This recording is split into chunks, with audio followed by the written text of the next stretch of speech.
Hey guys, so coming at you with some more stuff that sucks. We all know that Hollywood's been going downhill recently, especially since we've seen how unhinged celebrities are now that we're not paying attention to them. Anyway, so it looks like the Oscars are getting even worse than before. They think people weren't watching now. Now that's really going to get bad. But it looks like they now have new inclusion requirements for Best Picture eligibility. Hence, usually the word best means the exceptional, above reproach, basically, the best of the best. You know what I mean? Best just means amazing quality. Now it's become a checklist. This is the problem with these. And this is the problem that you will create by doing this. When you do this from now on, now when we see somebody that's either a minority or black or a woman or whatever, we have to sit there and say, can they actually do this? Or did they just get it as a checkbox? I don't know. Me personally, if I was a minority, woman or whatever, I'd be pissed at this. I'd be saying, stop pandering to us. We're not little kids. We can take care of ourselves. Stop treating us as such. But for some reason, nobody seems to care that this is basically the white men say, we'll help out you poor black people and women. You just can't do it on your own, right? It's patronizing. It is the racism of low expectations. So anyway, this is going to be beginning in 2024, so it's still going to be a while there. But let's take a look at some of the crap that they have in here. So, first of all, for the standard on-screen representation themes and narratives, basically the lead or significant supporting actors, one of them or more has to be from a underrepresented racial or ethnic group. I love the fact that they say underrepresented. I don't think they know what that means, actually. Because if you really want to go off of percentages for people in the population of the United States, which I don't think we should do, they've actually been overrepresented already. Like, way overrepresented. Plus, I always love the fact that people seem to forget this. They always love to rag on white people as being the majority. That's usually only in certain countries. If you look at globally, white people are actually a minority.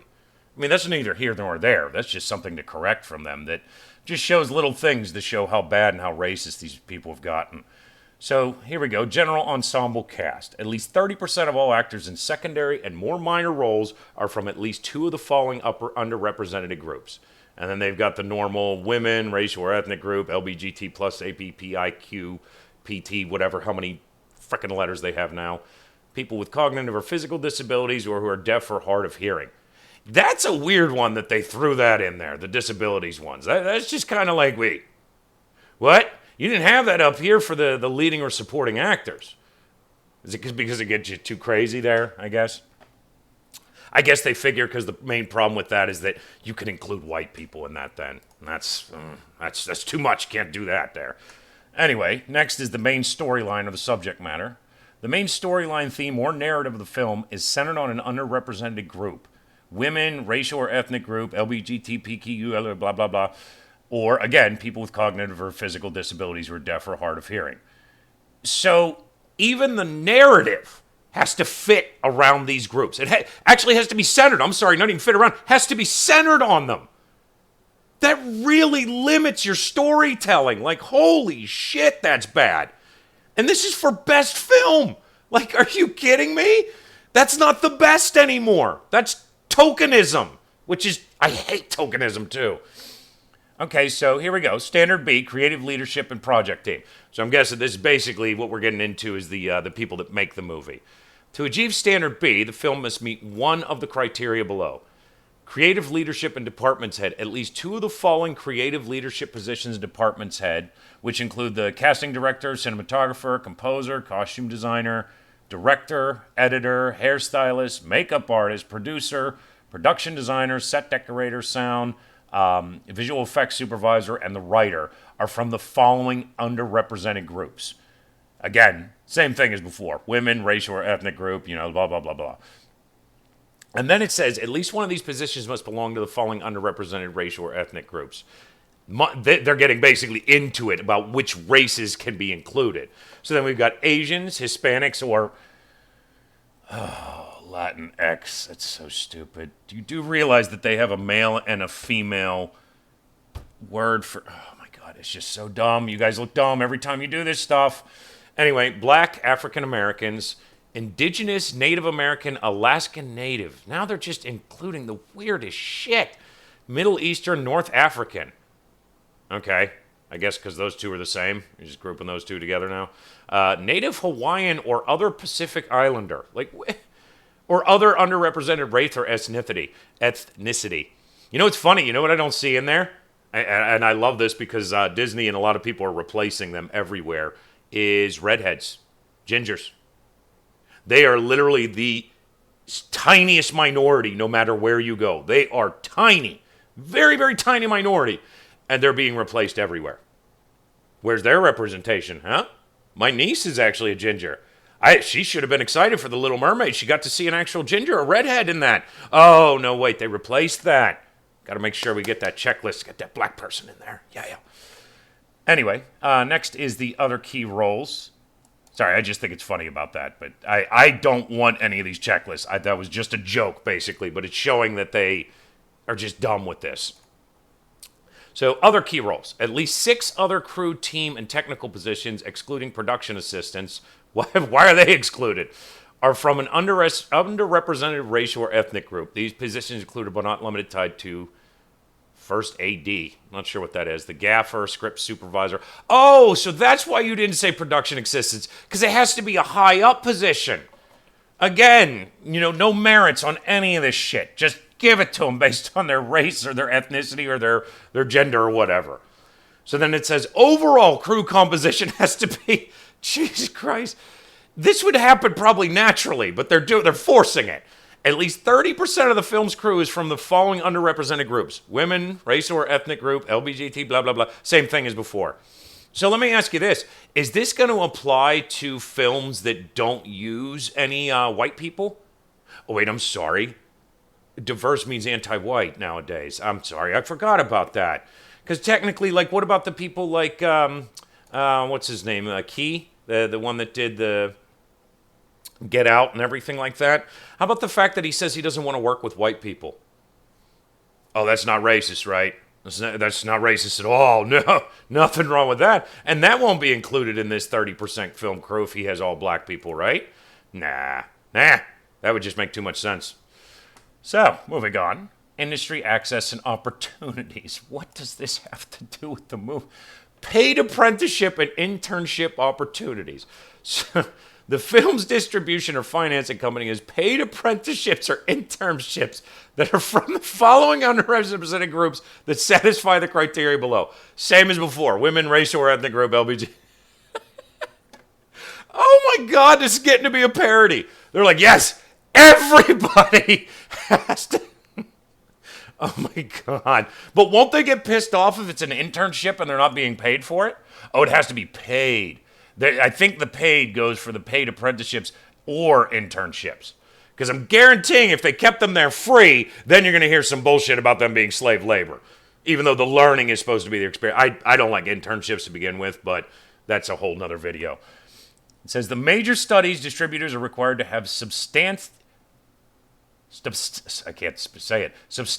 ongoing paid apprenticeships, internships inclusive of underrepresented groups, must also include racial or ethnic groups.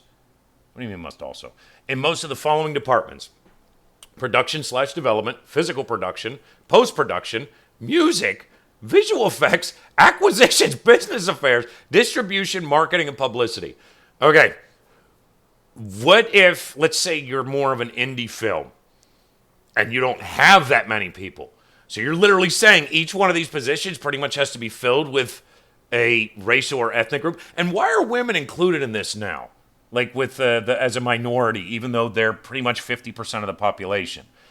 I really don't get how they just keep moving the bar more and more, but it doesn't make any sense anymore. It's literally just segregation at this point.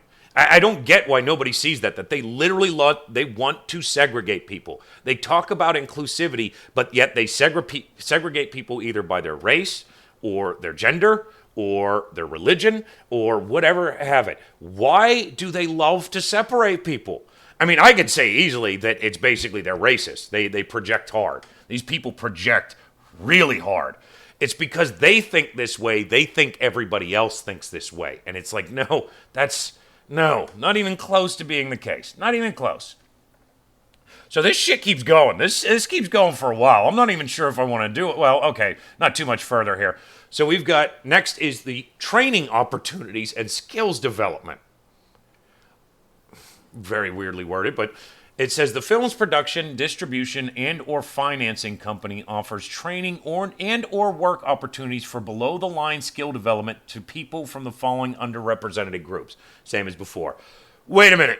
So with this one, they're actually saying that you need to take people that don't know shit about film and put them into your film that you're working hard on to get Best Picture, and you. Oh my God! Yes, let's grab that fry cook from McDonald's and throw them in there, regardless of their race. Let's just throw them in there. Just nobody needs to learn anything anymore. They can pick it up as they go. You know? Oh God, this is just. It should be the best for the job, regardless. I guess they don't like that though, because it's funny is they think it actually comes out to generally be white guys and everything like that, but generally. I don't have the stats drawn up here, but if I remember correctly, it's actually Asians and Indians that succeed very well in this country. Actually, in a lot of places, they succeed more than anybody. So I still don't see where they're going with this of below-the-line skill development. They're literally saying you have to teach people to be on your movie set. This is just so weird. All right, last thing. So to achieve standard D, the film must meet the criteria below, which is representation in marketing, publicity, and distribution. Christ almighty. So the studio and or film company has multiple in-house senior executives from among the following underrepresented groups. Must include individuals from underrepresented racial or ethnic groups on their marketing, publicity, and or distribution teams. Now this one went a little bit further. It went with women, racial or ethnic group, Asian, Hispanic, Black, African American, Indigenous, Native American, Alaskan Native, Middle Eastern, North African, Native Hawaiian, other underrepresented, and then the disability one. This is just such a bad idea. It's unreal. And if anything, this shows more and more that the Oscars are just a circle jerk for celebrities to pat themselves on the back. And here's the thing that I always like to say about these celebrities. Before people say that these celebrities are so great and they're so gracious, every time they come out and they say, racism sucks, or we need to do this, or what was the one director from Stranger Things? Punch some people in the face, I guess. These people are not doing this because they care about that. When you actually go out and you actually try to advertise when you did something good, you didn't do it just to be good. You're doing it for people to look at you and say, oh, give you a clap. You are such a good person. You're you're so stunning and brave. It's beautiful. They don't do this for you. They don't do this for women. They don't do this for minorities. They don't do this for anybody but themselves. Now, the people that actually do great things for these people, you don't hear about it in the news because they don't go and brag about it. They just do it. One that comes to mind that I could think of that he's a celebrity I kind of always look up to is Keanu Reeves. That guy has done such amazing stuff behind the scenes that he never, ever goes out publicly to be like, oh yeah, look at me, I'm awesome. I made charities, I donated, I did all this stuff. I'm awesome. Give me praise. Yeah, because he's not doing it for that. He's not doing it for fans or anything like that. He's literally doing it because he wants to be a good person. He wants to help these people. I don't know. These celebrities, like I said, nowadays, it's just, I've gotten to the point where I don't even care about Hollywood. I'm not going to say that we need to boycott celebrities because, one, that makes us just like the left, and two, you'd boycott almost all of the celebrities. You wouldn't be watching shit anymore if we did that stuff. But this is just another example, like I said, that shows that how detached these people are from reality. Anyway, let me know what you guys think in the comment section below, how you think of Hollywood and these celebrities, what you think about all of this crazy crap, and if you actually even watch the Oscars anymore. Thanks. We'll talk to you again soon.